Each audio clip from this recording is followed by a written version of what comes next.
Әрине, ыдыс әйелдің айнасы дейді.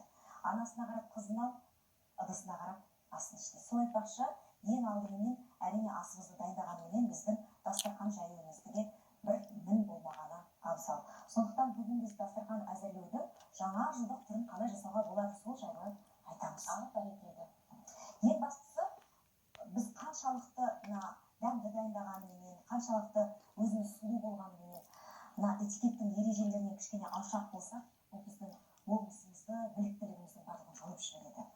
Сондықтан осы негізгі ережелердің барлығын біліп жүргеніміз қажет. Басты ережелерді айтайықшы бүгін. Енді басты ереже өте көп дәмді болса. Ең алдымен дастарханда әдемі сәндейді. Біздің бүгінгі мақсатымыз аяқ астынан қонақ келе жатқан кезде қалай жылдан әдемі сәндеп жіберуге кеттік.